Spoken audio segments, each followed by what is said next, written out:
have been protected by the same amendment bill. Yeah, the point is this.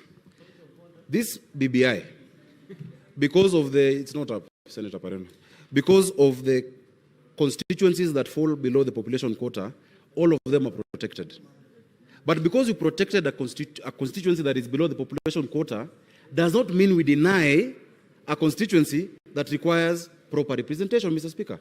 That is the point, and that principle is enshrined in our constitution. So, Mr. Speaker, I hold that that assertion by the committee that the schedule is unconstitutional is completely wrong. Mr. Speaker, the question of fairness, for instance, Kisii, 1.2 million people, has been given 9 constituencies. Ideally, they should have 10. Mr. Speaker, Kitui ideally should have 9. But the reason why you're seeing some fringe ones are not getting one more is because, Mr. Speaker, of the ones which are protected. In fact, in the same proposal, Mr. Speaker, 3 constituencies to come to 12, yet ideally, Bungoma should have 13. Do you know why you don't have the 13? Because Lamu County, which has 2, should have 1, if you look at that formula. But we're protecting the 2 in Lamu. So, Mr. Speaker, equity is give and take. For that reason, Mr. Speaker, I support the BBI, but I will forever stand to support equal representation for my people in Nairobi and of all. Your time is up. Who deserve fair representation, Mr. Speaker? I submit. Senator Zani. Senator Zani.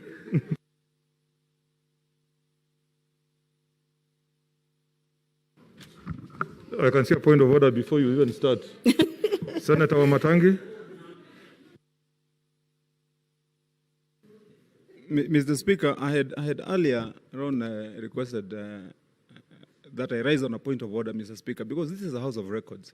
And Mr. Speaker, when I walked in, the Senator for Kitui, Senator Wambua, was on the floor, Mr. Speaker, and he put it emphatically on record that as far as this schedule, the second schedule is concerned, Mr. Speaker, that Mount Kenya region is receiving, has been allocated 40 constituencies. Mr. Speaker, that is faulty, wrong, and misleading in the records of this House, Mr. Speaker. The counties that have been allocated constituencies in the Mount Kenya region are here in this schedule, Mr. Speaker. And I want to correct, Mr. Speaker. Order, Senator. Mr. Speaker. Order, Senator.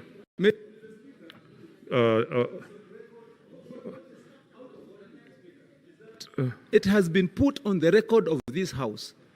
Something that is erroneous and wrong and untrue. Okay. Senator, okay. Of Mount Kenya region are not receiving 40. Indeed, we are receiving only 17. They're here, Mr. Okay, Speaker. Senator Wetangula. What's your point of order?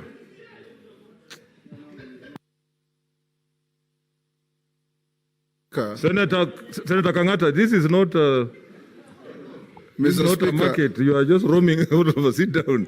Senator Kangata. Mr. Speaker, yes. I want to beseech the chair that this is the Bible.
intentions.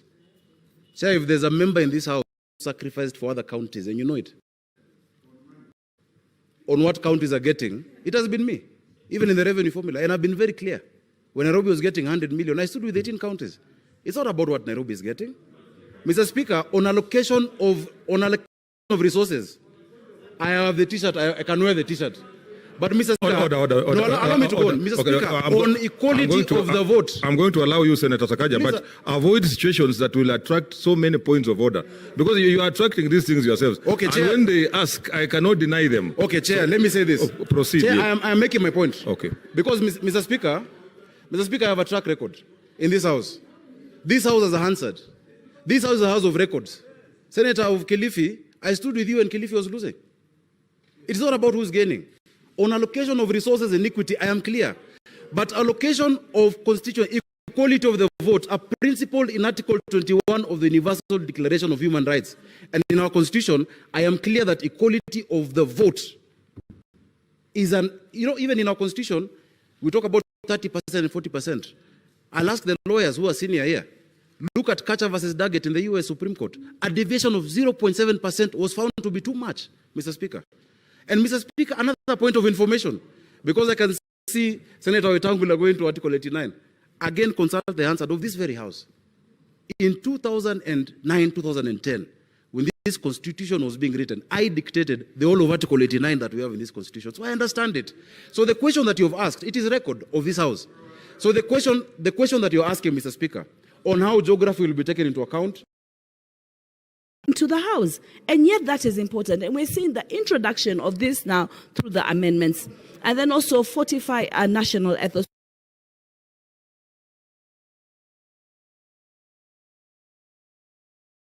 Statutory enactments and institutional reforms becomes very, very key and very, very important. So throughout, in terms of policy, administration, these are all put together in this bill, Madam Speaker. And there are key amendments that have been made at various levels, and these have been well articulated both in the bill and also within the report. Though we said we're not debating the report, but we've read it, and that is also captured there. So the amendments right through chapter 2, 3, 4, 6, 7, 8, 9, and 10, and especially at 11. The allocation increase of 15% to 35%, I think, is very, very clear and very, very important. And of the last audited accounts, makes it possible for these funds to be delivered prompto. The also issue of Ward Development Fund is very, very critical. And then also in the specific schedules that have been put there, and they have been amended, I think also is very, very important. I just want to touch on a few of the amendments that have been made. The Controller of Budget Act number 26 of 2017, which allows money to be checked before releasing more funds to specific counties. And Madam Speaker, you will remember that most of the time in the Senate, this has really become an issue because our oversight ability has not been able to help us capture how funds are used within the counties. And then we keep having a problem that the Controller of Budget has released more funds. We hope that this particular amendment allows now counties to be accountable to themselves because they know they will not be able to get more funds. On the higher education loans, one very critical amendment is that the loanees now will have a grace period of 4 years. And Madam Speaker, having come from a university background, we know, and also just generally being a Kenyan, we know the problems that students have had, especially when they don't have jobs. And yet, even without a source of income, they're expected to pay up. So this, I think, will release some pressure from them. The prompt payment bill, I think, is a bill from the Senate through Senator Faria, and the prompt payment of services and goods that have been procured. Langat, sorry, there is a point of order from Senator Langat. I don't know whether it has to do with this presentation. Virtual, Senator Langat.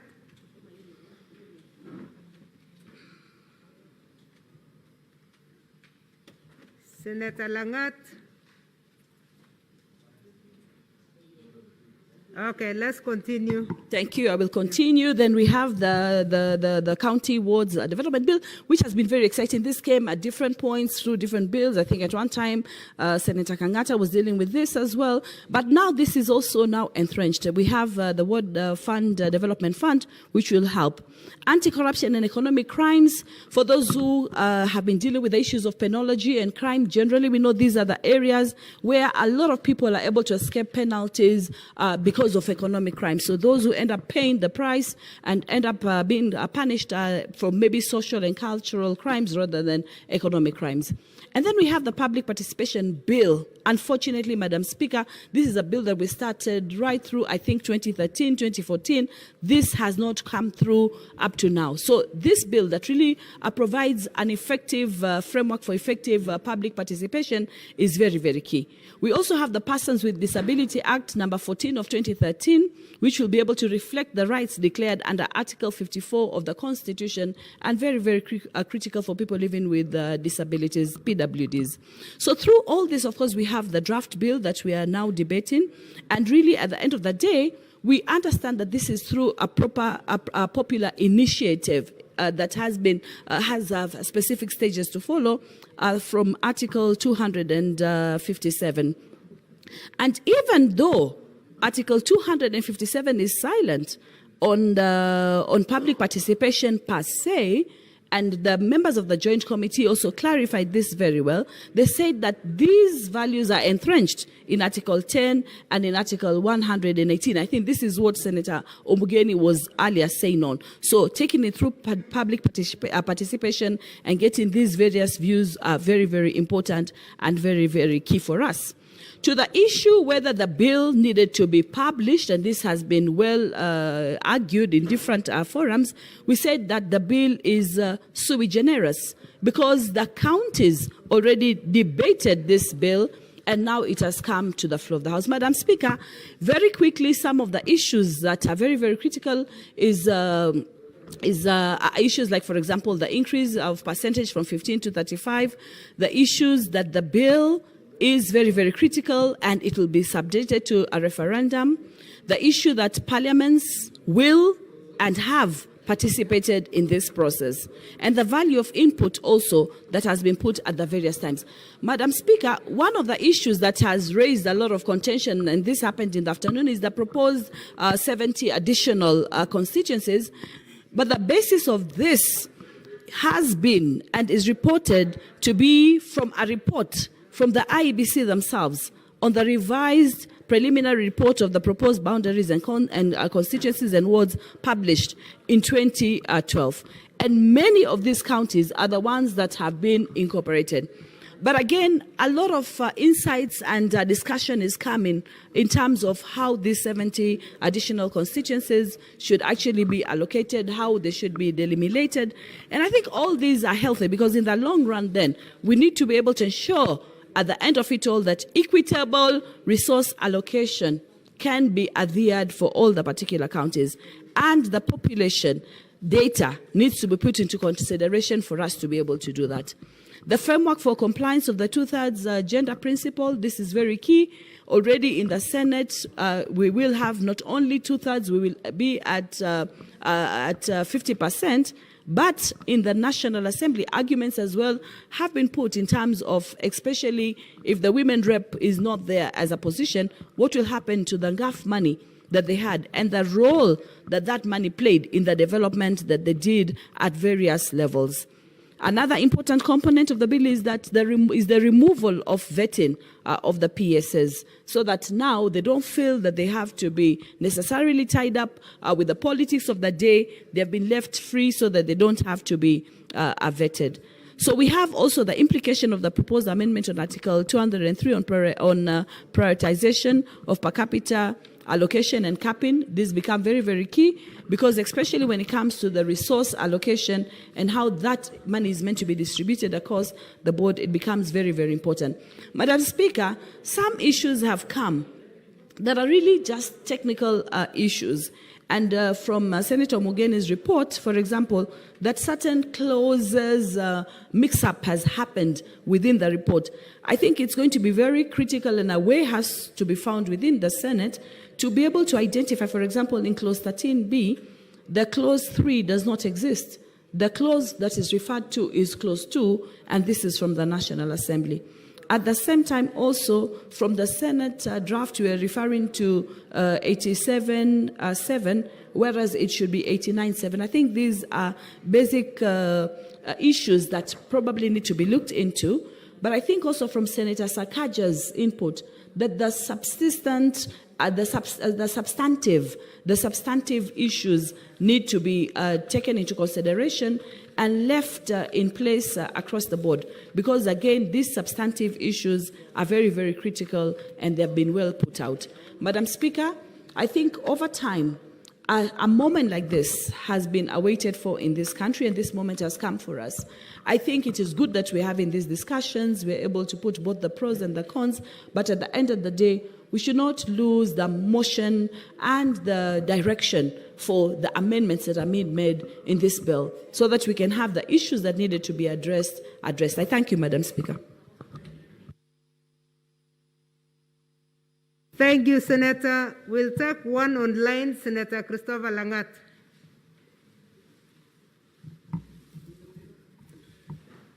Senator Christopher Langat? Yes, do you hear me? Yes.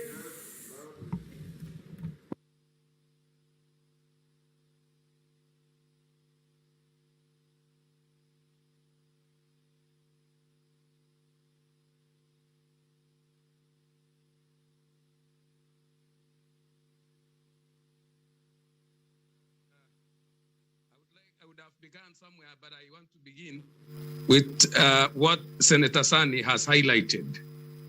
And I want to say, before I read this particular constitutional amendment bill very critically, I was also very to do with the loans, help loans, and the matters to do with what we call holiday, what we call tax holidays. But after reading critically, I realized that these are sweeteners that were meant to actually attract the attention and persuade the youths so that they can join their hands in actually getting convinced that these are very wonderful documents that will transform their lives. But if you find out, Madam Speaker, you'll find out that the students who are in university and those who have completed university in this country and those who have been employed, that they can enjoy these particular privileges, are very few vis-a-vis the number of youths that are suffering in this particular country. I would have expected a robust structure that will help a greater percentage.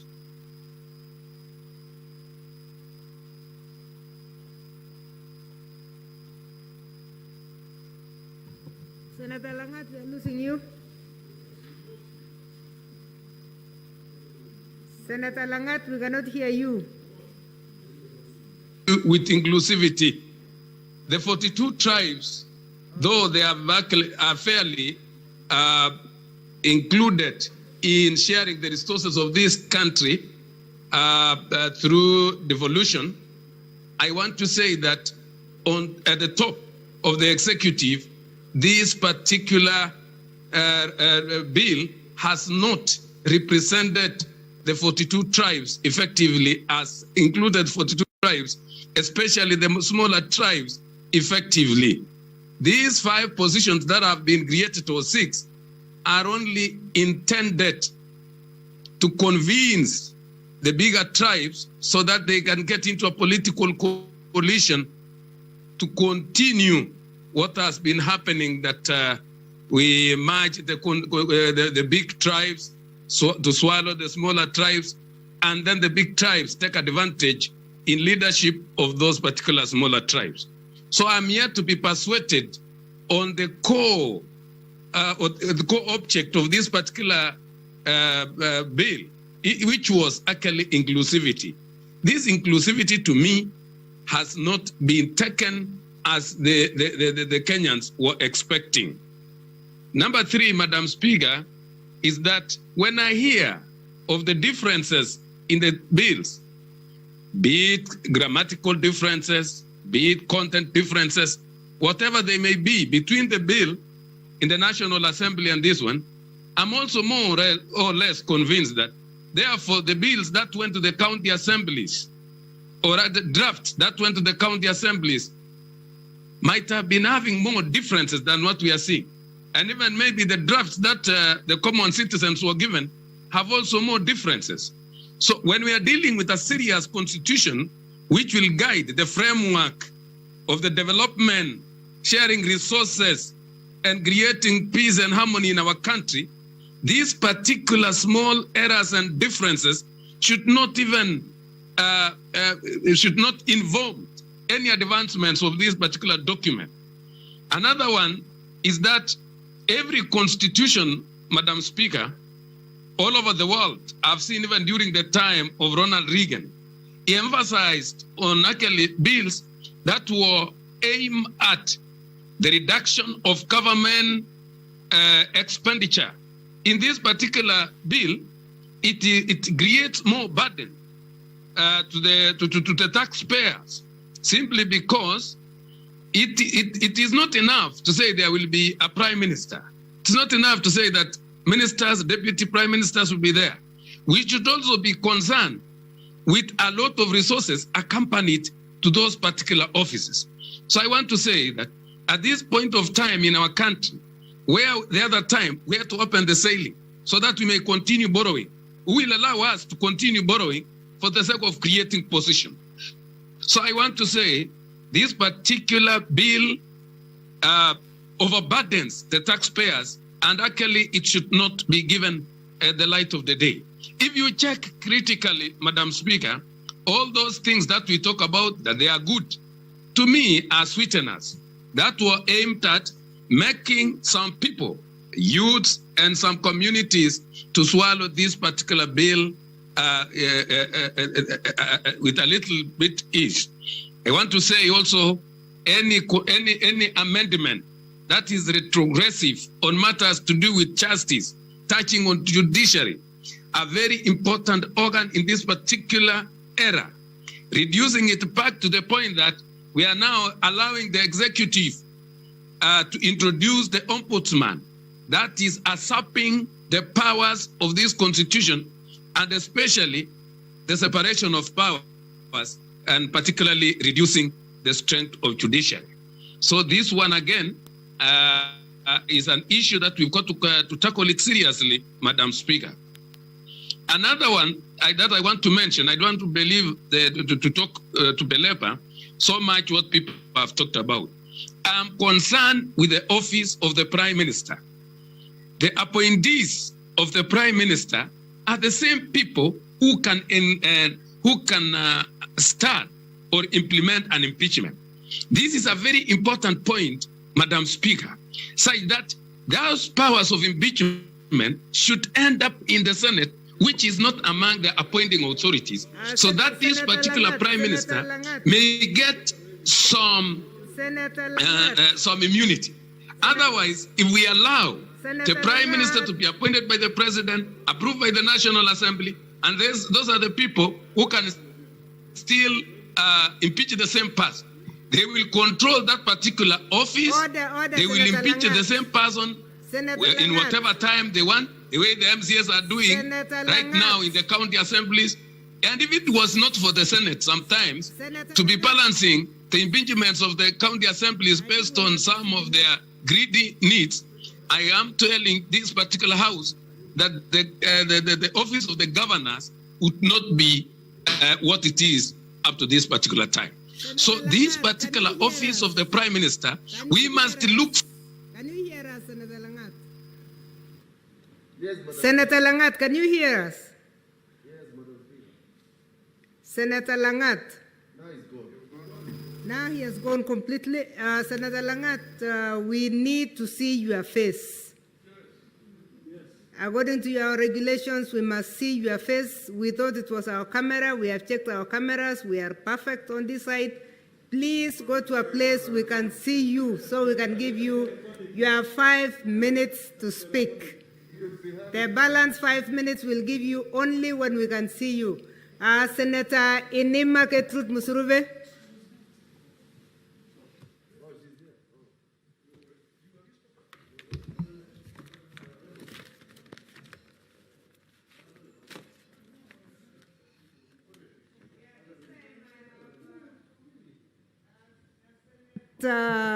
Senator Ladama, you are correct.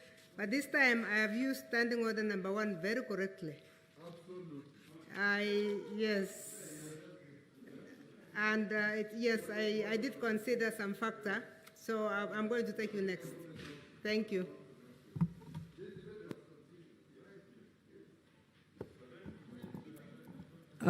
Thank you, Honorable Speaker, for giving me this opportunity to give my comments and thoughts about the Constitutional Amendment Bill of 2020.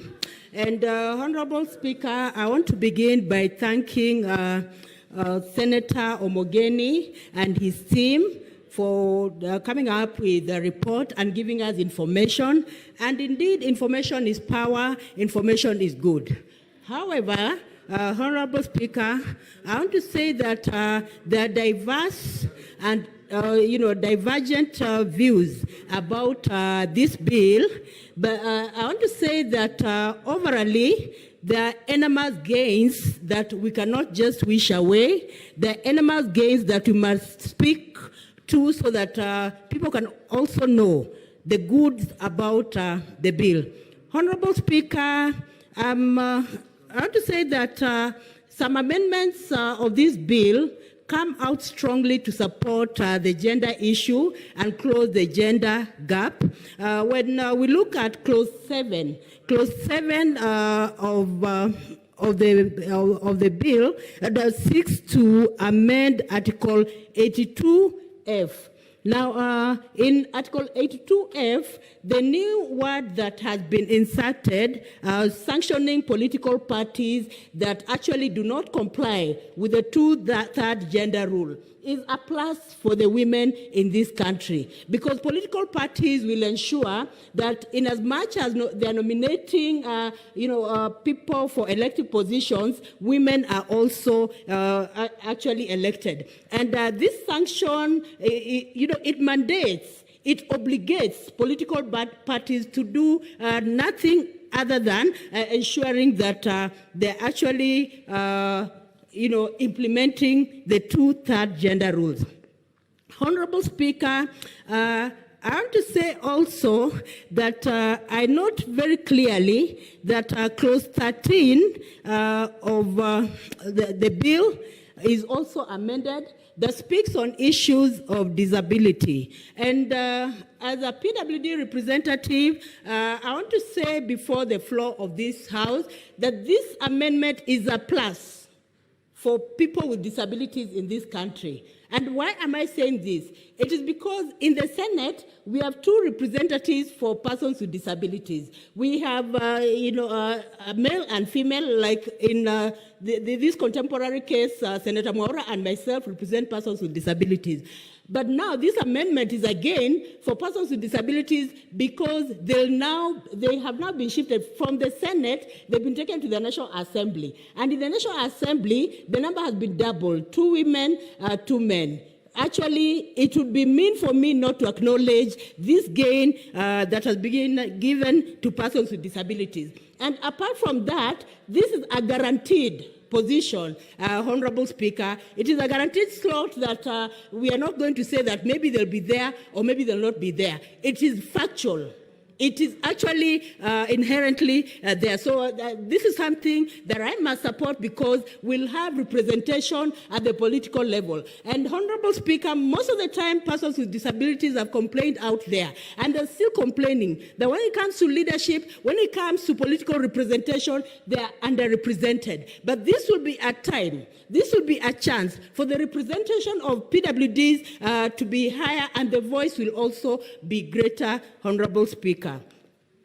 Honorable Speaker, I also want to say that the amendment the amendment the clause that amends Article 98 also concerning representation in the Senate. We have 94 senators that are being proposed in the bill. And in the 94 senators, we have also women being represented there on a 50-50 ratio. And this is not a mean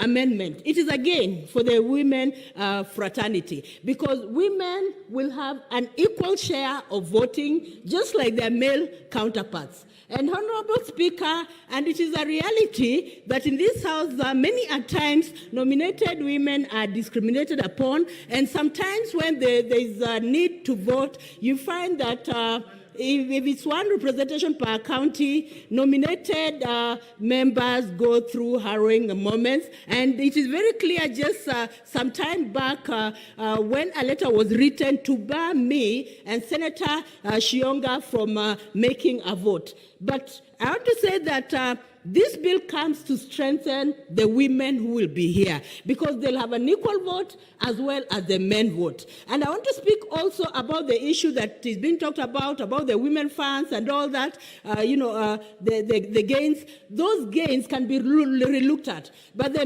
women who come here, they'll stand an equal chance of getting the same amount of money that their male counterparts are getting. And that is a big gain. And we should not actually, go to trivial issues and say that women have really worked for, the money, they get money and all that. It can be then taken to the National Assembly so that there is a mechanism of ensuring that the women in the National Assembly get the funds. But the women will be here, will be at par with their male counterparts, will get the money that their male counterparts are getting, and they'll vote on an equal basis. And that is a plus for the women of Kenya. Honorable Speaker, I'm also happy that even that representation of 50-50 then entails that the issue of delegation will not be there.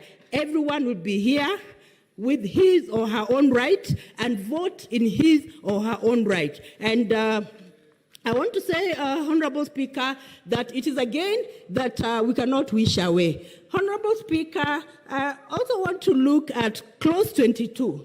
Now, Clause 22 amends Article 130(1) of the Constitution. Now, when we look at the expanded, expanded executive, now among the functions of the president every year is supposed to really make a speech, an annual speech. And the president will talk about many issues that are happening and all that, from national, international, and all that. But in the Constitution, he did not have, the present Constitution, he is not mandated to talk about socio-economic rights, which is very important. When you're talking about Article 43, Article 43 of the Constitution talks about socio-economic rights. We are talking about issues of water. We are talking about issues of health. We are talking about issues of, basic needs. And I want to say that basic needs are very important, Honorable Speaker. If you do not have your basic needs, even on the hierarchy, Maslow, the psychologist, stated very well, you cannot aspire to go to the other level of needs if your basic needs have not been addressed. But, Honorable Speaker, the present Constitution we are talking about, the amendment, will ensure that the president is standing before the nation and saying what exactly he has done, what the country has achieved with regards to water, with regards to housing, with regards to infrastructure, with regards to also, health. And these are issues that affect each and every family, Honorable Speaker. And I think it is a plus for the president to also tell the nation the improvements that are being made, how many, hospitals have been made, that will ensure also even it cascades to the county government, so that county executives come and say before everyone else what they have done in their docket with regard to socio-economic needs and socio-economic rights, because there are rights that affect women, there are rights that affect children, and if we are to break the cyclic nature of poverty in this country,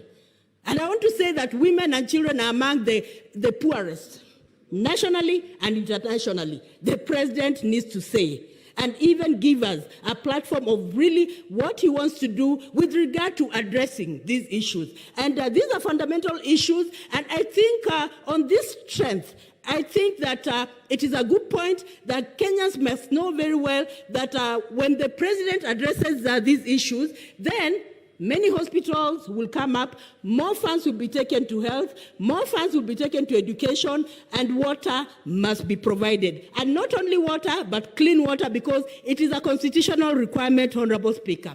Honorable Speaker, still on this amendment that talks, that seeks, this clause 22, that seeks to actually amend Article 130. It talks about the expanded executive. As Kenyans, we must be alive to the fact that what has really been ailing Kenyans in most elections has been the winner takes it all. Because after every election, you will find the winner takes it all, and the number two has no space at all politically. Number two is just stranded. Number three is stranded. But the expanded executive now gives an opportunity for the face of Kenya to be seen in the political arena. Because in the expanded executive, yes, we'll have the president at the top. Yes, we'll have the president at the top. We'll have the vice president at the top, following. We'll also have the prime minister and the two deputy prime ministers. And we'll also have, not the CS. We now have the cabinet ministers. Yeah? So this is a plus, because the face of Kenya will be there. If your president and number two even number two has followers. Number two has value addition in this country. So the one who comes number two will still have value addition in this country. When someone is a loser, it does not mean that the person does not have followers. It does not mean that the person doesn't have value addition in this country. And I want to say that this will also help bring the curve down of the many, post-election violences that have always been going on in Kenya. And I think as Kenyans, we need to give this a try and see how it works in the expanded executive, and also do an analysis of what happens after election. And we compare with other elections, and we ask ourselves as Kenyans, do we have gains? If we have gains, we say yes. Let us do things differently, because we cannot have Kenyans dying every now and then. Anytime after election, people are afraid of going back to their farms. People are afraid of even meeting their neighbors. People are enemies. I mean, we are one Kenya. We are one nation.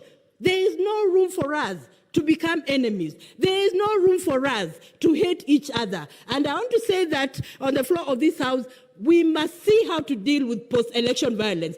The elephant in the room, we are talking about very many things, but the elephant in the room is the leadership at the apex. We have to see how to deal with the leadership at the apex to ensure that it is representing the face of Kenya.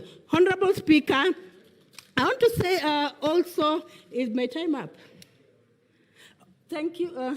I want to say, Honorable Speaker, that when it comes to also clause 47, clause 47 seeks to amend Article 180 of the opposite gender rule.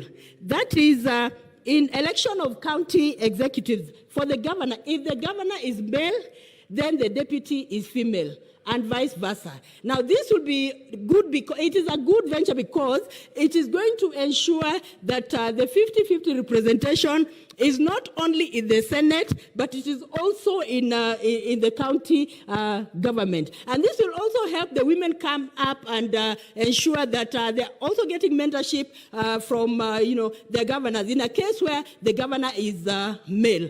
And in a case also where the governor is female, then the mentorship will also come apart from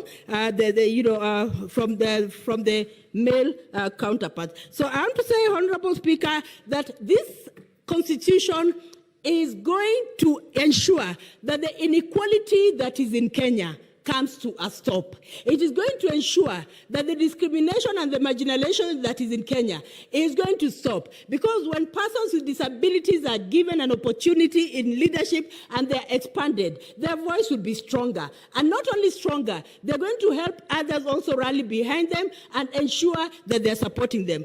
Honorable Speaker, I also want to talk about the fund that will go to the county. Honorable Speaker, 15% of the award fund that is going to the county will support in a big way, because it is going to ensure that the inequality in development that is in counties is also addressed. Honorable Speaker, even in wards, when you go to the counties, you'll find that there are some wards that are more developed than others. But even the 5% that will go to the wards will ensure that it is addressing the core issues we are talking about in Article 43 of the Constitution, issues of water, issues of schools, issues of infrastructure, and this will be a plus because families will gain. Honorable Speaker, we are mandated to represent the people of this country, and we can only represent them effectively when services reach wananchi.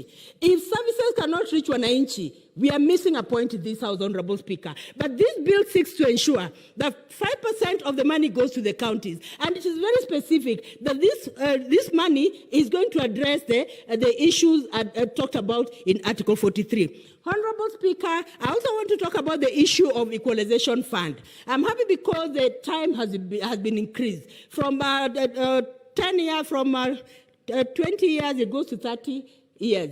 I think that is also very good to ensure that we live in a nation that is equal. We live in a nation where everyone is enjoying the services of this country, the Honorable Speaker, so that no one is left behind. So, Honorable Speaker, with these very few points, I want to support the BBI bill, and I will not turn back. I will continue supporting because of these gains I've seen. Thank you, Honorable Speaker. Thank you, Senator. Senator Olekina Ledama.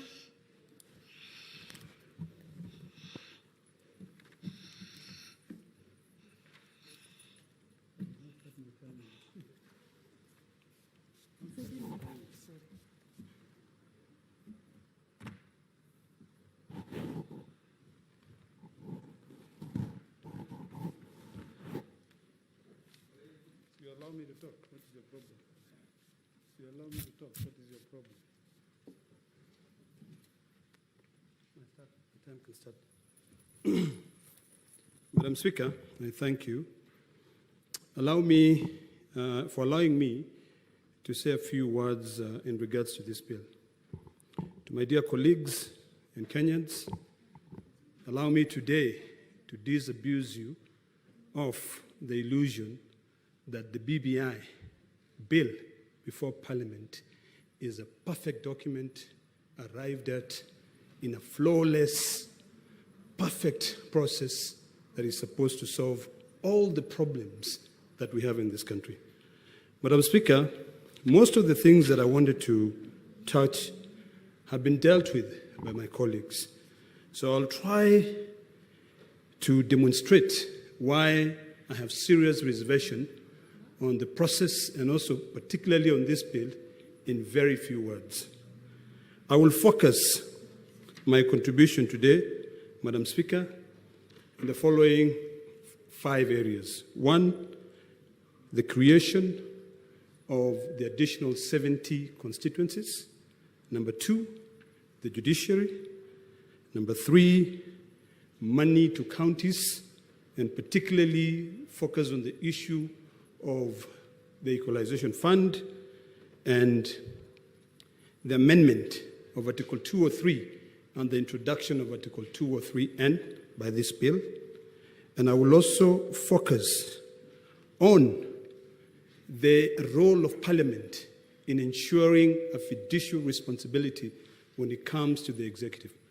Madam Speaker, without taking so much time, I will begin by focusing on one area, which I strongly believe that for the last decade, This country has made tremendous steps because of the judiciary. Madam Speaker, I've had a chance to look at the bill and also all the submissions. They're in 2 volumes. They're almost 2,000 pages by all distinguished people in this country, the judiciary, the Law Society of Kenya, the IEBC, prominent personality. And Madam Speaker, one of the things that really baffles me, which I want to focus on, is the proposed amendment to Article 168 of the Constitution. This essentially makes it difficult for any judge to be able to sit there and perform their duties when they know that they have security of tenure. Madam Speaker, the proposed removal of a judge simply because of a complaint is a very, very dangerous proposition. Madam Speaker, what the promoters of this bill are actually telling Kenyans is that so long as you have a case and you know that Judge X, Y, and Z are the ones who are going to sit to hear that matter, and you don't like them, you can sponsor individuals to file complaints, and the ombudsperson will suspend that judge simply because of a complaint. Madam Speaker, that is a very, very, very dangerous trend. We have survived in this country because of the judiciary. This House, the Senate, has been able to stamp its authority. Most of our bills, which were disregarded by the National Assembly, have now found life again because of the judiciary. So when you now create a very powerful ombudsman who has the powers to initiate disciplinary action because of a simple complaint by Kenyans, you take away the presumption of innocence until proven guilty.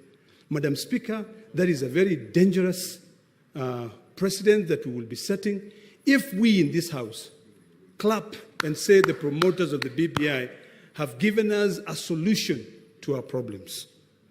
Madam Speaker, I will get into the issue of the constitutionality of the entire process. I've had my colleagues, mostly the proponent of the BBI, alluding to the fact that this is a people-driven, a people-driven constitutional amendment. And when I look at even the documentation and the BBI, it talks about the promoters of this initiative. We have referred to Article 257 of the Constitution. And some of my colleagues have alluded to the fact that this House can initiate changes. My view is that we cannot, because we are not the promoters of the bill. And I'll refer to Article 257 of the Constitution, Madam Speaker. Madam Speaker, Article 257(3) of the Constitution reads as follows.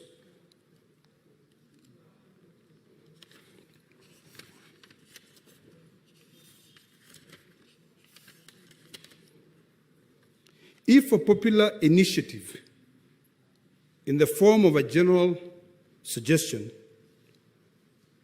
the promoters of the popular initiative shall formulate it into a bill. Madam Speaker, I would agree with my colleagues if this bill was originated in this House, because then the promoter of that bill would be a member of this Parliament, would be this Parliament.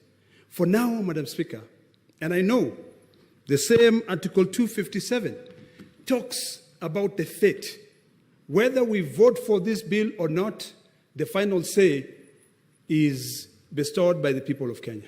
They are the ones who will decide the fate of this. So I want my people of Narok to know, and the people of Kenya to know that when I stand here and I raise my reservation in supporting this bill, is because I know it doesn't matter what my one vote will do. The ultimate decision, as per the law, falls under the people. And I think, Madam Speaker, if you read the report by the Joint Committee of the Senate and the National Assembly, they are alive to the fact. And in fact, when you read it, you will hear them dancing around and saying, well, this is unconstitutional, but there's really nothing you can do. There's really nothing we can do about it. And there are some other clauses where they come in and they say, this needs to be reviewed at an earlier date. Then what exactly are we doing? Madam Speaker, I've gone through the report, and I know the report is supposed to guide us or aid us in terms of our contribution to this bill, either in support or opposing the bill. When you read this bill, Madam Speaker, and you read the report by the Joint Committee of the Senate and the National Assembly, you will question whether this bill is the one which taxpayers' money was used to set up a steering committee to be able to draft that bill. Madam Speaker, I have come across 4 versions of the bill, not even 2, as I say. The first bill was the one which was launched at the Bomas of Kenya, October 21st, I think 2020. And when you look at that bill, when you go to Article 203 as an example, and you compare Article 203, the proposed amendment to Article 203, on the first bill is not the same as the proposed amendment in Article 203 on the second bill. Then it begs the question on the mandate of the so-called promoters of this bill. I have come across a Gazette notice that clearly stated that the mandate of that bill lapses June 30th, 2020. The second bill, Madam Speaker, which I've come across, is the bill dated the 25th of November, 2020. In this bill, there are 2 versions in regards to the second schedule. When you refer to the first bill of October 2020, the second schedule talks about the structure of the IEBC. But now, fast forward it to the second schedule in regards to the second bill which was published by the promoters, that is the one that is purported to be discussed in this House, that is 2 different versions, introduces a complete different thing which was never there in the first place. The issue of the creation of the additional 70 constituencies.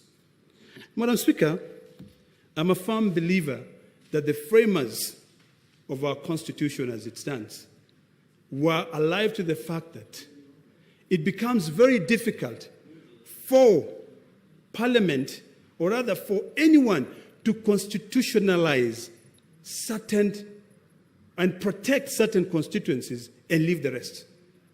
290 constituencies, Madam Speaker, save from the few from Taita Taveta and Lamu, because of population, that have been protected by the Constitution. The rest can be changed at any given time. I live in Narok East, Madam Speaker, and if at any time the population reduces in Narok East, I might end up losing Narok East because Narok East is not protected. So, Madam Speaker, to attempt to say that you are now taking that power away from the IEBC and telling IEBC that as soon as this act has been assented to by the President, you have 6 months for you to be able to create these constituencies. You disregard what IEBC has told you, because if you read the report, Madam Speaker, IEBC has shared with you the practicality of setting up this 70 constituency, that it will not take less than a year. You forget that the same Constitution states clearly that the referendum must be held a year into a general election. We are in May today. I want to see this magic that will come from somewhere, that we will propel IEBC with no budgets, corona period, for them to be able to go out there, albeit illegal, because these are not the views of Kenyans. It is the views of a few individuals. Madam Speaker, if you look at the letter which was signed by Chebukati, in that letter himself, in his communication, he indicates that the promoters of the bill are two individuals. One, who is a member of the National Assembly, Junaid Mohammed, and the second one is Dennis Owero. These are facts on the committee report. There are annexes which are there that anyone in doubt can be able to go back and refer to. Madam Speaker, I am of the opinion that when you discriminate against 19 counties and you look at 29 counties, is it 29? You know, and say in these counties you can set up a constituency here and you name them, you're not only discriminating them, you're not only creating a disparity in this country, but you are also creating a problem that cannot be solved easily politically. Madam Speaker, I want to end that point by stating as follows. It is quite evident that the issues of constituencies, the issues of boundaries are very emotive. There are things that needs people to be consulted, convinced of the need to be able to set up, to alter boundaries, create new constituencies, new wards. And that is why the framers of our current constitution really took their time, because by the time we got the 2010 constitution, Madam Speaker, I dare say, the process that we took was a very painful process. Kenyans assembled at the Bomas of Kenya. They gave their views. You know, even though that draft did not end up being the constitution, but the final constitution took into consideration what Kenyans all over had in mind. Madam Speaker, whoever the promoter of the bill is, because it is not Kenyans, it's either the Building Bridges Initiative or these two individuals who are noted here, ought to really think and ask a few questions. Are we amending the Constitution for short gains, or are we doing so for posterity? Madam Speaker, my third point comes into an issue that we fought so hard, which led to the arrest of our individuals, of our colleagues in the Senate, the issue of revenue. Madam Speaker, the promoters of this bill were defeated in this House, but they have found a way of introducing an amendment to Article 203. When we fought heavily against this issue of per capita, and I can see, how many more minutes do I have? 5 minutes, thank you. The issue of the per capita, they now find a way to reintroduce it by coming up with an amendment to Article 203, and they cap how much people can be able to get. Is this really realistic? And the argument they make there is that, oh no, we have the issue of the equalization fund. Madam Speaker, let me once again disabuse Kenyans of this illusion that this equalization fund actually helps. Currently, Madam Speaker, we have hospitals which were built, funded by that equalization fund. They are not in operation. The people who are supposed to have benefited never benefited.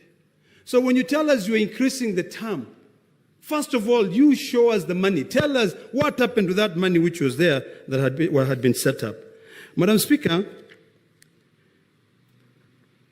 you know, when we talk about the structure of governance, one thing that baffles me, and the question that comes to mind is this: does creating new levels of government, increasing the number of representation in this parliament, solve our problems? And the answer to that is no. Because when you look at it, the promoters of this bill, Madam Speaker, do not even want, they don't want workers to be represented in parliament. That is why they have sought to amend Article 97C and to do away with that provision of allowing workers to be represented here. I don't know what Sosion and Tom, who are representing workers in the National Assembly, would have to say about that. or even Atwoli, who on a daily basis talks about the rights of workers. He had a beautiful chance, and the Constitution of 2020 had given him that chance. Madam Speaker, the last thing which really questioned the motive of this bill is the issue of the role of Parliament once again, in terms of oversighting the executive. Now, there is an amendment, Madam Speaker, I think to Article 154, which really brings up the issue of removing the vetting of cabinet secretaries, the vetting of PSs. Madam Speaker, we're having a very difficult time right now oversighting these cabinet secretaries. Now, when you don't give Parliament that power to be able to vet them, are you not just going to be brewing a lot of impunity and corruption? What happens to the issue of integrity in this country, Madam Speaker? Madam Speaker, I want to end by saying the following things. I think I'm a firm believer that coming up with a proposal to amend the Constitution when you have not even implemented the first Constitution that we fought so hard for, you become an escapism, but not really a person who wants to be able to help this country. We need to think about the future generation in this country. You know, you can create so many goodies. You can actually say an MCA will be in the executive. So what have you done there, Madam Speaker? You have taken away that check and balance system in the devolved system of governance. Because an MCA who can become a CC will just team up with the governor, and when the MCAs now are either checking the governor, I mean, they'll just collude, and there's nothing you can do. So really, I would want us to be very critical, and I would want to be convinced that, first of all, interfering with the judiciary will help this country move forward. Second, interfering with the role of Parliament will help this government go forward. And I'm not saying, Madam Speaker, that nothing is good in this bill. There are a lot of good things which can be amended based on amending the legislation. I want to end with the following words. That whether I vote for this bill or not, the law, the Constitution as it stands, gives the last word to Kenyans. I'm here to inform Kenyans as their representative. I'm here to point out areas which I think are wrong. 1 minute, yeah? And it's up to you. I thank you, Madam Speaker. Thank you, Senator. Senator Mohammed Maalim.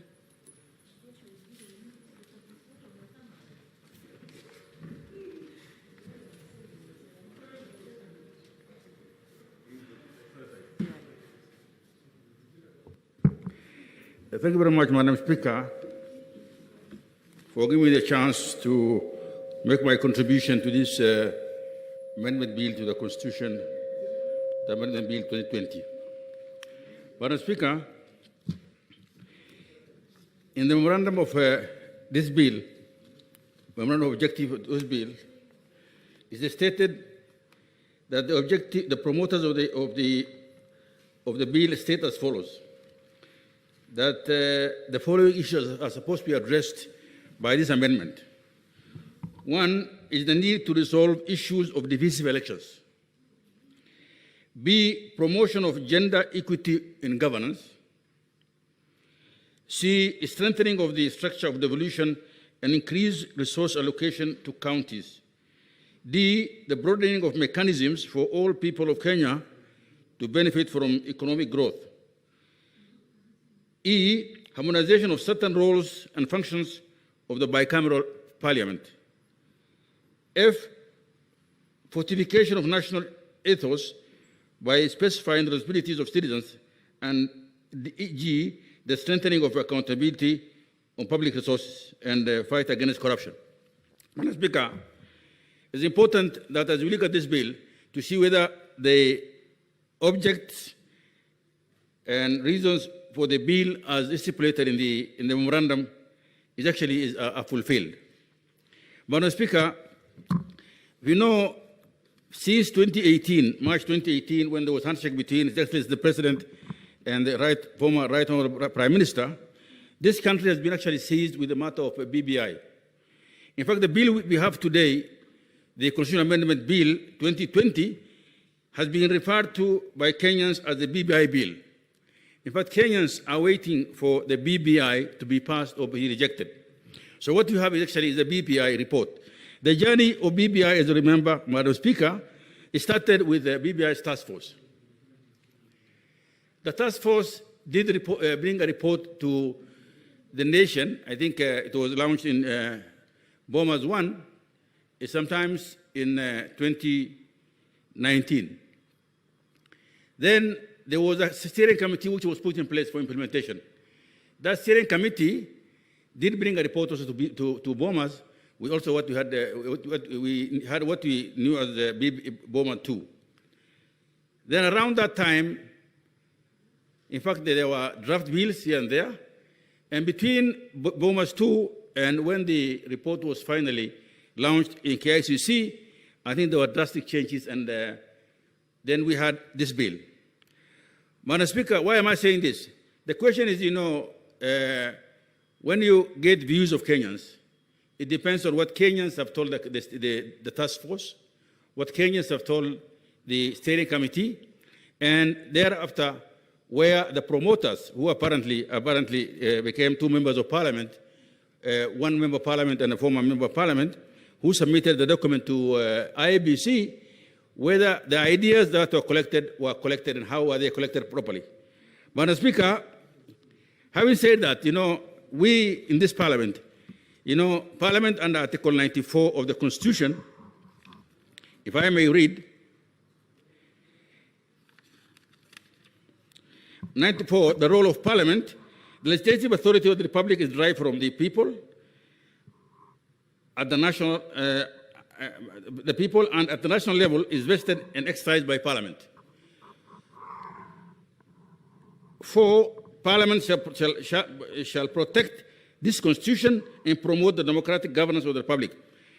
Madam Speaker, this Constitution, which was enacted in 2010, was a result of a lot of discussions for many years. In fact, we are now having a bill to amend the Constitution. And the frame of the Constitution 2010 and Article 257, apparently when you have, public initiative, you cannot amend. But one wonders, if you are amending a Constitution, why can't you amend the proposed amendments? We are amending the Constitution, and we are told you cannot amend the amendment, the proposed amendment. So there's a fallacy here, Madam Speaker. Madam Speaker, I would like to congratulate the committee, Joint Committee of Parliament, of Senate and National Assembly, for a job well done. I think in the difficult circumstances that they were put in, because the bill, the way it was drafted, had a lot of, confused articles, had a lot of problems. And in fact, this bill, you remember, in Kenyan psych, and a lot of people have been talking about it, a lot of people have been owning the bill without even knowing what is there. And in fact, we have been told one time, you either take it or leave it. That's a bitter pill to swallow. It's very unfortunate. This is the Constitution of Kenya. A Constitution of Kenya which must be protected and safeguarded by all Kenyans, and more so by people in the executive and also Parliament, who are representatives of the people. Madam Speaker, the committee did a good job because they've actually sieved properly this bill and have come up with the issues that are proper and which are improper. These are unconstitutional, not unconstitutional. Then I'm surprised, if you have, recommendations from the committee that this is unconstitutional, then how do you proceed again to say we are going to amend the Constitution? Madam Speaker, we are at some crossroads. Madam Speaker, the committee has done a good job. I think they have really highlighted all the issues. But again, as we are told, our hands are tied. We are told that the parliament role is ceremonial.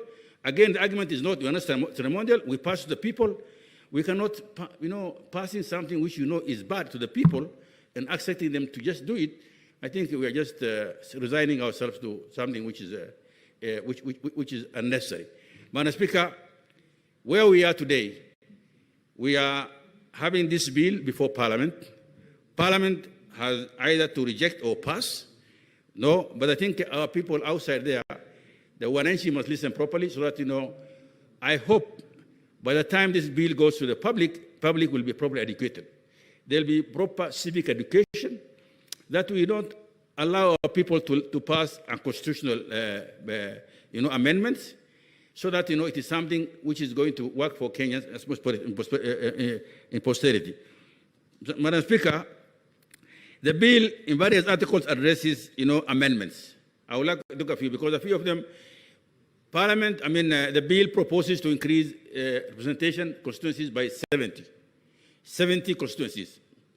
Fair enough, you can increase the constituencies, but it is not proper then under Article 89 of the Constitution for you to go ahead and again to allocate those constituencies to counties. That role is for IBCs. Unless the whole of Article 89 is amended, we remove the whole of it and come with a new thing so that, we can now allocate the constituencies to counties. I think it's not proper. I say this even with the knowledge that my own county, Mandera, is getting a constituency. I'm happy for that we got one. But I think the process in which it was done is wrong. Because, the idea of allocating the constituencies is actually that delimitation and demarcation is the IEBC's role.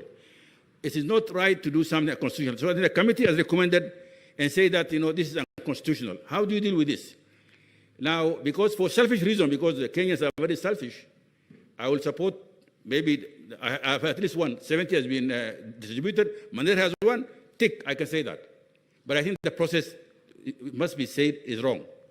Madam Speaker, if we look at the issue of resources allocation, Article 203 of the Constitution has an elaborate way, elaborate criteria set out clearly what criteria must be used to allocate resources between counties and also among counties and also between national government and county governments. Madam Speaker, this Constitution amendment, this bill introduces 3 other criteria. The first one talks about to avoid corruption. I don't know how you can, in allocation, you talk about corruption. I think it is superfluous. But the worst one is that when you bring in the issue of per capita. Under Article 217 of the Constitution, this Senate, of course, Parliament originated by Senate, is supposed to come with a criteria for allocating money between counties, among counties. And a few months ago, we know what we went through here. Then you develop a criteria, you have a formula, then you say this is the base for allocation. Then it's like you're doing an exam, you say, okay, criteria. You remember CRA came with a lot of parameters. We look at the parameters, then you score. Every county score, you get it. Then you come back and say, no, you negate it and make sure that you cap it at this level because some counties are not supposed to get money. Madam Speaker, this particular provision in 203 is illegal. It's illegal because, it is actually profiling and targeting people. It's actually discriminating against people. It's discrimination. The Constitution of Kenya does not allow discrimination. In the last debate we had here, you all remember what we went through. Now, we came out of that victoriously because we did agree with the executive to how to overcome that. Now, somebody will say, no, it's not enough, come and cap it. To make the matter worse, they have not realized that what they are doing actually is not even practical. If you say now the allocation to the highest per capita county should not be more than 3 times, then if you do that, what do you do then with the balance of the money? You cannot take out some counties and divide the money among a few counties. You cannot do that. So I think it's not even practical. But more than that, I think it's totally illegal. But I'm surprised with also the recommendation of the committee because the committee says legislature and the executive must come with some way out. I don't think they'll come with some way out. How will they come out? Because the Constitution has been amended. The matter has been put in the Constitution. So I think for that purpose, I think this matter is totally wrong and it's totally unacceptable. Madam Speaker, if you look at the amendment that's proposed again, judiciary, in this country, We had a history of where, one time Parliament was under the executive, the judiciary was under the executive. Then we had, the whole thing liberalized, and we have the Constitution of 2010. Judiciary is independent, Parliament is independent. Now we want to claw that back and bring amendments to the Constitution so that, JSC, first of all, you make JSC be able to discipline judges, sack them, what do you call it, suspend them. These are all legal. I think what we have in the Constitution today are important, are right, but the amendments are actually not proper. The police, National Police Service, we reform the police, and I think amendments are being proposed in the Constitution again to claw back what was done so that, you give a lot of power to the IG. I think we should be content with having an independent police force so that the Commission can be able to do its job properly. Madam Speaker, Article, the amendment, we have the amendment, proposed amendment, where you talk about shared prosperity in terms of economic development, all these things. Agreed, Madam Speaker. I think every day in this country, what we are seeing is actually negating that particular proposal because, Kenyans as a country, we want us to be having equal opportunity, people, there's equity in the country, so that, people of this country are considered properly. If you look at the appointments today, if you look at how things are done today, if you look at how development is done today, all these things are not equitable. Madam Speaker, I think you should not just be paying lip service to the Constitution, but mean what we say and actually do what was supposed to be done. Madam Speaker,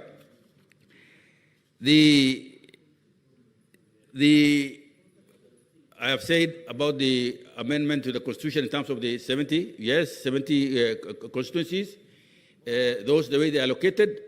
I think even in population quota, even the IBC can do it. IBC could be the right person to do. Madam Speaker, the structure of the executive has been changed. They are proposing the Prime Minister, Deputy Prime Ministers. But the surprising thing is that, vetting of cabinet secretaries and executives have been removed. I don't know the reason. I think it's not proper. It's not proper. Initially, one would have thought that, if you make, the executive join the parliament, so that, ministers are from the parliament and some from outside, then you can have the vetting role to the Senate. That's not been done. Not been done. Now, Senate cannot even summon ministers, I think, the way it is. Permanent secretaries, all these are actually not going to be vetted. So I think this is also a clawback. We have gone a bit backward instead of going forward. Whereas maybe the idea of having cabinet ministers in parliament makes some sense, but the issue of vetting and responsibility and the matter of separation of powers has not been properly addressed. So I think Senate should have been made the one to vet cabinet secretaries and principal secretaries.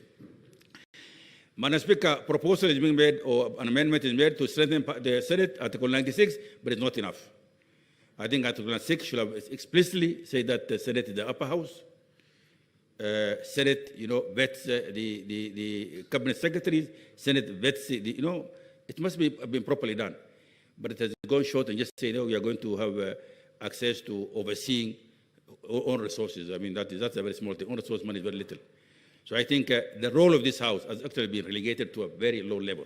This House has actually been really, the promoters have been, whoever it is, I think the promoters are now very many, have been very unfair to the Senate. So I think what this matter will now leave the Senate, the Parliament, it will go to the public, the Wananchi, those are our people. But I think ultimately the Constitution that we are going to have an amendment, because, this amendment, amendment is supposed to be a small change to something normally. But this is a radical change. This is a radical change, frankly. I mean, it is like rewriting the Constitution. So we hope all the best for this country. Selfishly, I will say, because, Kenya is selfish, I'm happy with the one constituency I got in Mandera. Yeah, I got one. But, my neighbors didn't get Wajir, Garissa didn't get, Habaswein didn't get Wajir, South, Marsabit. Oh, this is wrong. You see? But I think, you added 70, Why 70? Why number 70 first? Why not 60? The other one is that, Parliament, the women, the National Assembly, 47 county assembly women have been, 47 women rep have been removed. Now you make this house 94. What's the logic? What's the logic? Make it 94 here, put the women there, leave them there also. Then you limit the number of people who are going to nominate it. The women in Kenya must not be left to the tokenism of nomination. They must be allowed to contest seats and win. If they are given the 47 seats in the assembly, 47 plus 47, 94. In fact, the number already, then the number of going to be nominated will be fewer. A few of them will get elected in the constituencies. So I think whoever the promoters were, they have not done justice. But because BBI has been, the rallying call in this country, and that anybody who opposes BBI as anti-government, anybody who's opposed, I don't understand this side, frankly, the side in Kenya. We must change the way we do things in our country. So the bill is now before us, because whether we vote yes or no, it will still go to the people, but our people must be properly educated. There must be proper civic education so that, people will vote for this. But I think there is no miracle also this is going to solve. The bill is not a miraculous solution to Kenya's problems. It's not a panacea to Kenya's problems. Kenya will not be a first world by having this bill passed, because elsewhere we say that Kenya will go to first world by doing this. Our problem will still be there unless we change the way we do things. Unless we change the way we govern ourselves, whether we have this bill passed, whether it's in the form the promoters want, I think we'll be there. With those many remarks, Madam Speaker, I wish to contribute my contribution. I thank you. Thank you, Senator. Senator Pareno, Judith Ramaita.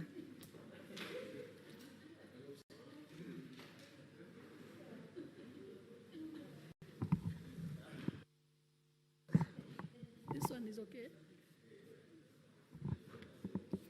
Thank you, Madam Speaker. I rise to support the bill and support as well the committee's work. I thank the committee for a job well done, very good analysis. And of course, the chair was here taking us through the deliberations of the committee and what they felt needed to be done.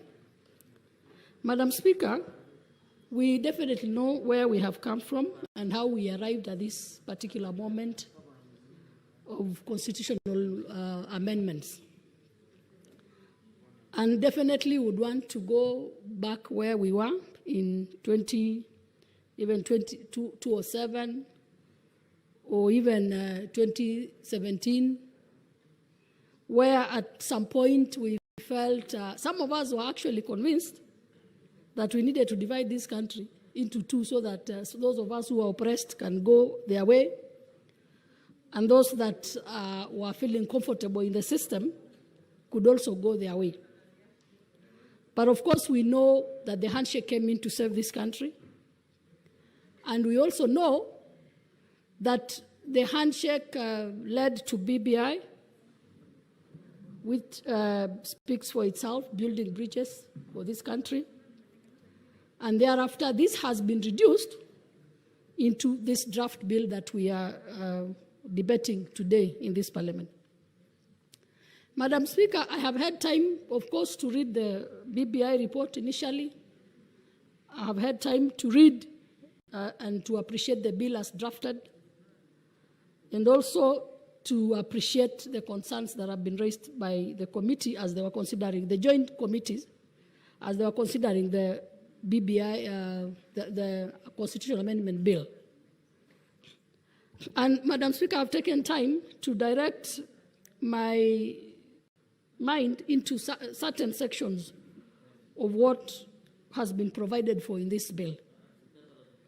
So I will look at I'll be talking about clause 9, which talks 9 up to 13, talks about the 2/3 gender rule and inclusivity. Then clause 50 on equitable share of revenue. and 51 as well on equalization fund. Then clause 50 again on increase on revenue to the counties to 35%, and the ward fund as well as the assembly fund. Then finally, I'll be talking about the implications as analyzed by implications of these amendments as analyzed by the Joint Committee. So, Madam Speaker, I proceed to discuss or make my comments on clause 7 of the bill, which proposes to amend Article 82 of the Constitution on legislation on elections in order to mandate Parliament to enact legislation imposing sanctions on a political party that fails to ensure that no more than 2/3 of the party's candidates are of the same gender. Madam Speaker, we have had a problem with the 2/3 gender rule that is provided for in the Constitution of Kenya. This has come in handy. It's a plus that in this clause, we are amending the articles of the Constitution to ensure that political parties actually submit a list of candidates that complies with the 2/3 gender rule. But, Madam Speaker, I feel that we should have been more bold about this. This provision is like giving in this hand and taking away from the other hand. And why do I say that? Madam Speaker, political parties will submit, I know, like the political party where I have been all my life, in my political life, ODM, will definitely comply to submit the names of candidates that will comply with the 2/3 gender rule, like it has done in a lot of other structures of the party. And like we have done when we do grassroots elections, we actually submit to IBC. Every time we do grassroots elections, we always take care of the 2/3 gender rule. But I want to say that this does not expressly mean that we will achieve the balance at the end of the day, at the day of election. Because we will submit yes, IBC will compel the parties yes to submit those the list that has that complies with the 2/3 gender rule. But how will we force the electorates to comply at the time of the ballot? So it simply means that this provision has given us on this hand, but has taken away from the other hand. Because at the end of the day, you might still, at the end of the day, find that the electorate will not have elected the candidates that you have submitted, and the result of the election will be that you don't have the balance anyway. So I feel like it was short of just doing the right thing. I feel like this provision has not been bold enough to ensure that there is gender parity and there is the respect for what the Constitution has provided for, in as far as bringing in even women to leadership. We should have been more bold and just simply state that at the end of the election, we should have had parties promoting and ensuring that the candidates that they submit will actually come successful after the ballot. Madam Speaker, Clause 8 of the bill proposes to amend Article 87 of the Constitution, which also now brings in the electoral disputes to be handled by another mechanism other than the mechanism that had been provided for. I am happy that I'm one of those that suffered so much because of lack of provision in terms of, or let me say my party suffered so much because of lack of proper provisions as to how to handle disputes.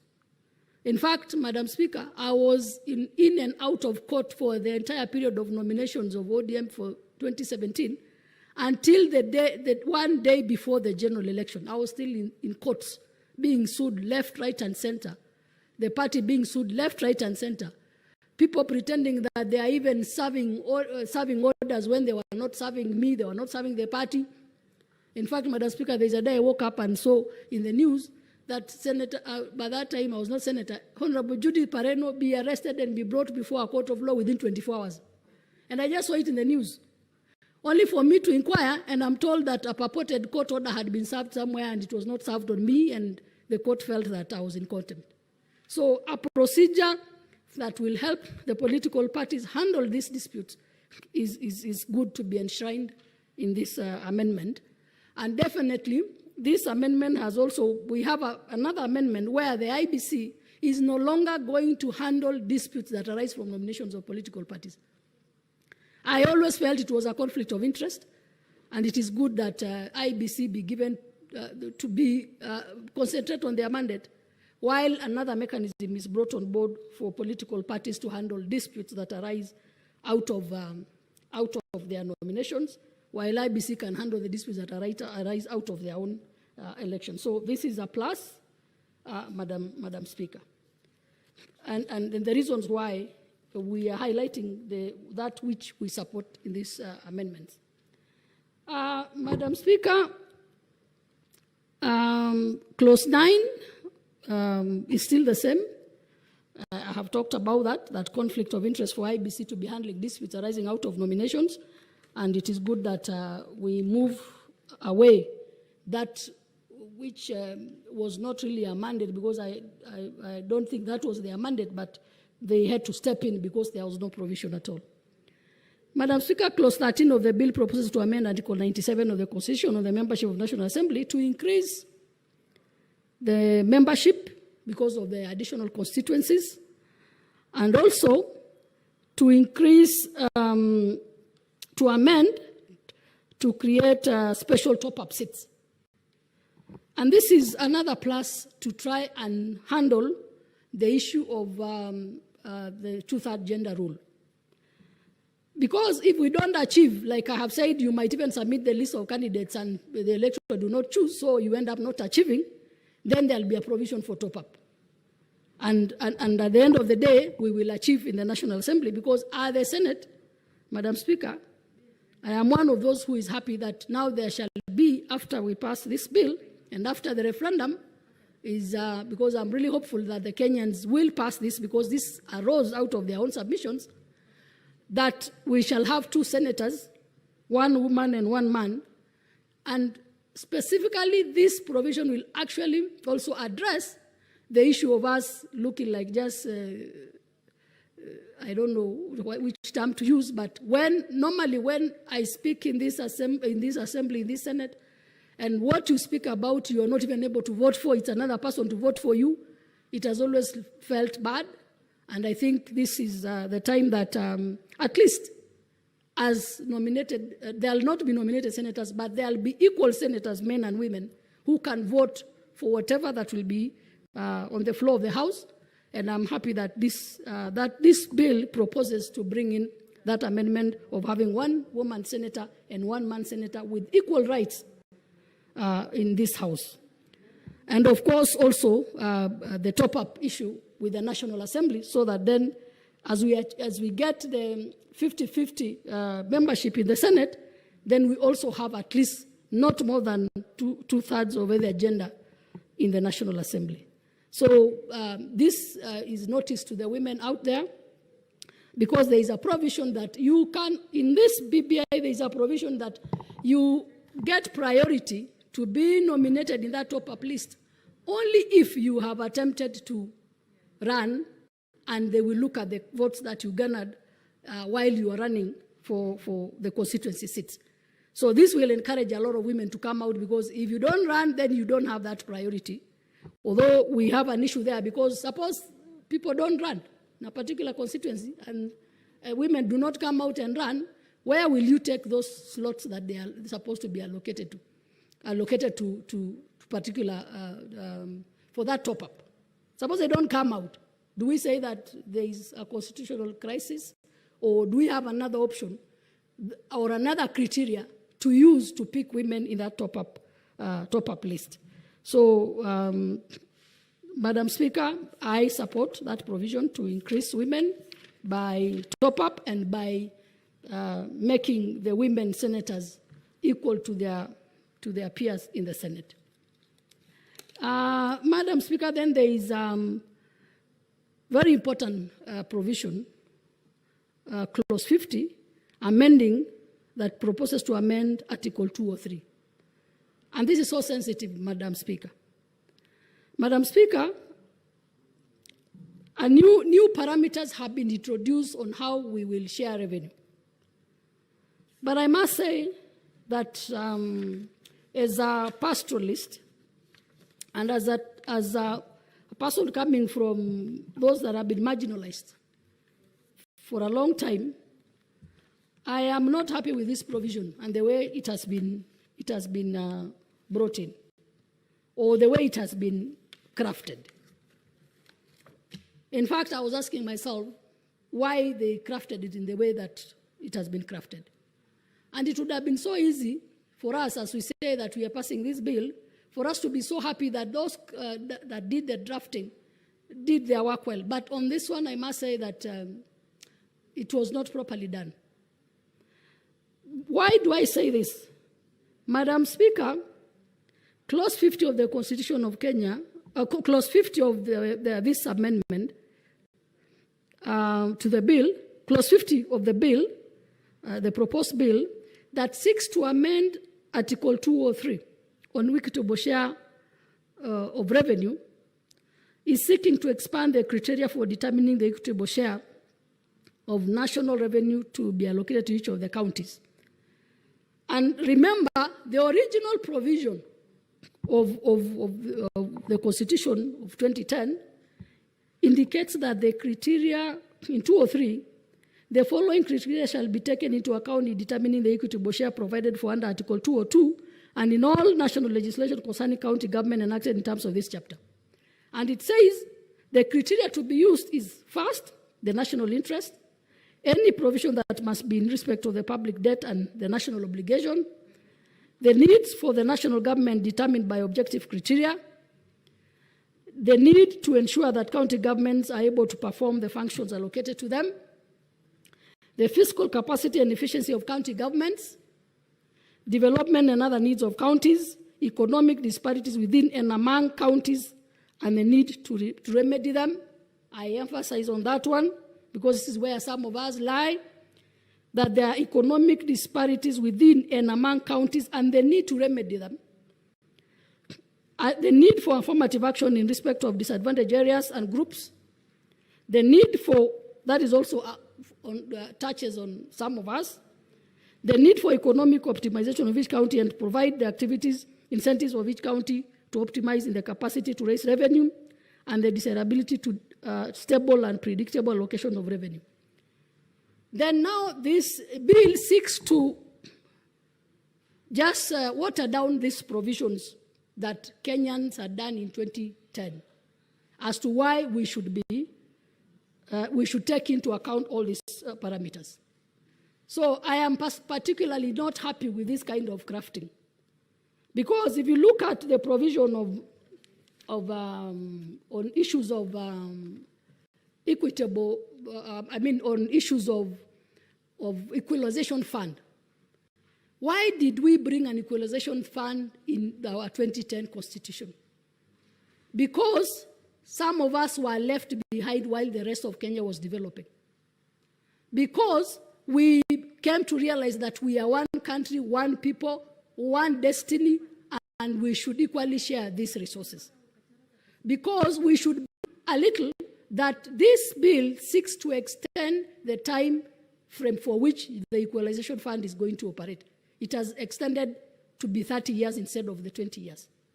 But what has happened with the last few years since the 2010 Constitution?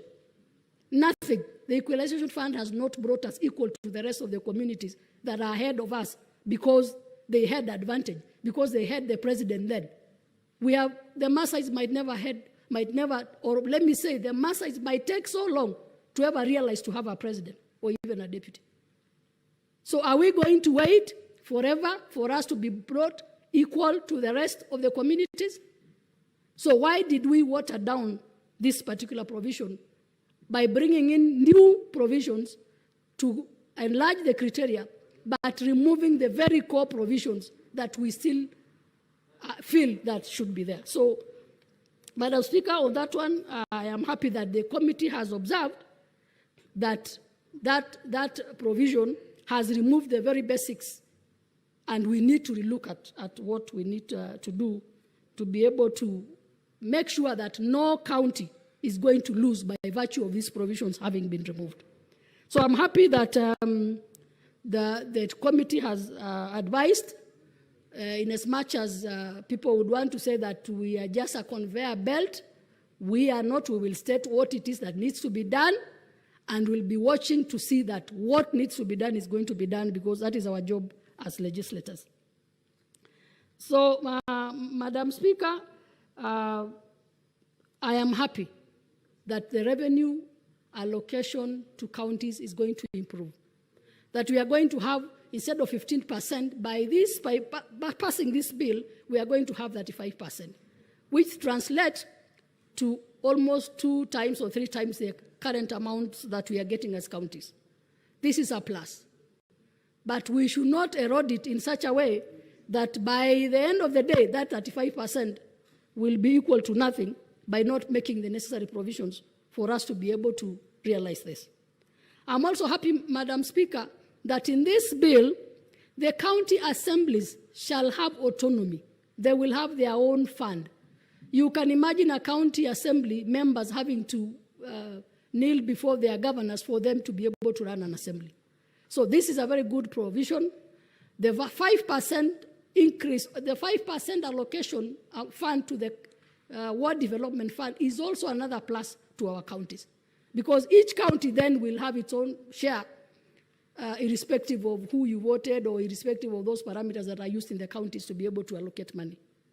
But, Madam Speaker, just to touch on an issue on the EAC, now that this bill also talks about EAC, and having been a member of the East Africa Legislative Assembly, we were there last week to inaugurate or to celebrate the appointment of our own Honorable Mathuki as SG. And what I was told by the members there, who are my former colleagues, is that for the last 6 months, they have not been paid any salaries. Members of Parliament have not been paid for the last 6 months in the EAC. Madam Speaker, if you could just give me 2 minutes, I'll wind up. 1 minute. Yes. And why? Because the Secretary General then had refused to sign in any money. So it is important for us to think about how the assemblies all over, both the county assemblies and even the EAC assembly, to be economically empowered, and they should have their own autonomy when it comes to their budgets. So, Madam Speaker, finally on the judiciary, I feel like that provision of the Ombudsman is going to infringe on the rights of those judges. You cannot be sitting there to wait for a judicial service commissioner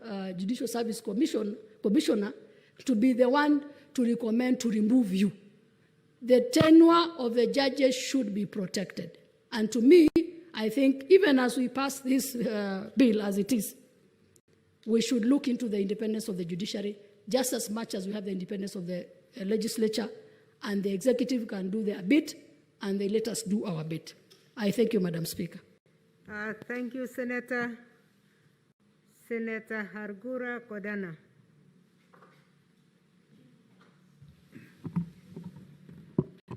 Thank you, Madam Speaker, for giving me this opportunity to contribute to this very important bill.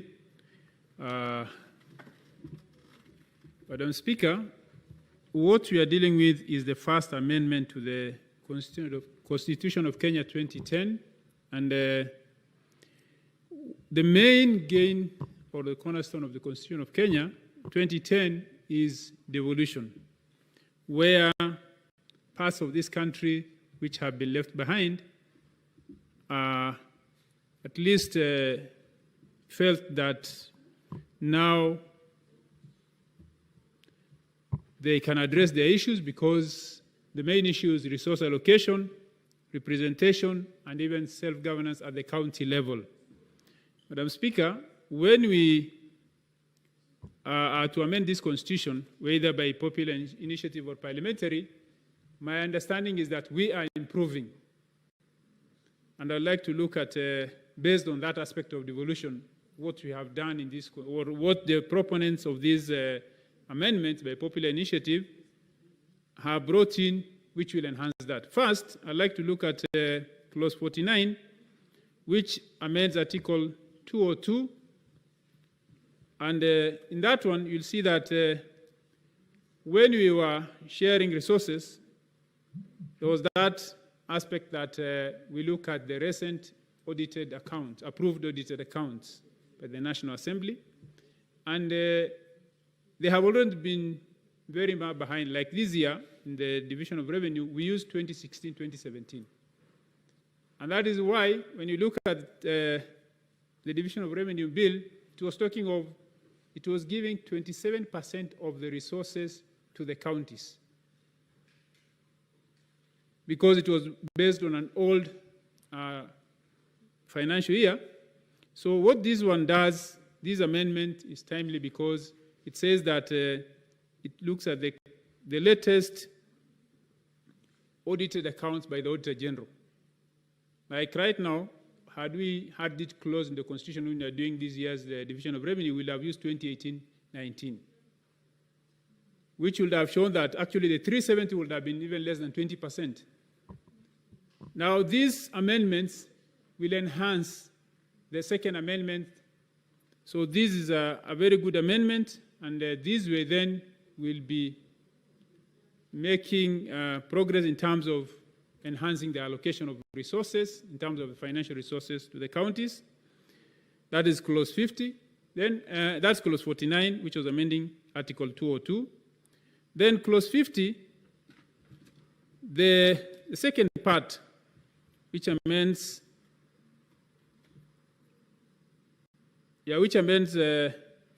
Article 203, Clause 2, increases the shareable percentage to the counties from 15 to 35. With now the Clause 49, then 15 to 35 now will be meaningful, because if Clause 49, Article 102 was not amended, then we'll not be having any much gain from 15 to 35, because we're still using an old account. Now, Madam Speaker, the one which I have issues with, and which has been raised by many of the senators who contributed, is Clause 50A, which amends Article 203, Clause 1, which introduces the issue of capping. Madam Speaker, we already, when we were discussing, first of all, in the issue of coming up with how the fund is shared, the Constitution already has given very clear guidelines that every 5-year Senate is supposed to come with the basis of the shareable revenue. And that's what we have done. Like in the last year, for 10 weeks, Senate has been on that, coming up with that shareable formula. And in that formula already, if we can remember what we went through, already population has been given prominence. Up to 70% or so of that money is based on population issues. And for the marginalized areas, the arid and semi-arid areas, which are sparsely populated and have bigger landmass, and we know when you talk of a country, we talk of the territory and the people. I don't know why when we talk of resources, we want to talk only about people, and we know that these resources are shared, services delivered based on the way the people are settled. In a sparsely populated area like my county, there's a lot of, the cost of delivery of service is much more than in a densely populated county like Nairobi. So already Article 217 gives us how that formula is generated. And in that formula already, the marginalized areas, the sparsely populated areas already have been jeopardized, because we know very well the land area has been capped when we did the formula. Now, after having that formula, after what this amendment is saying is actually, yes, you have the formula, put in the variables. If you have, for example, 370, once you have calculated and you have generated for each county, then go back again and look at what the per capita for for maybe the most densely populated county like Nairobi is, and then no county gets more than 3 times that per person. you are already introducing another formula on top of that formula, which some of us feel already we have been jeopardized by capping population. Now, this is a case of what we will call double jeopardy for the sparsely populated areas, because you are introducing that capping again. So that is why actually the committee in their report found an issue with this, and this is an area which needs to be looked at, and these which disadvantages already disadvantaged areas. Maybe if I tie in with the equalization fund on this one,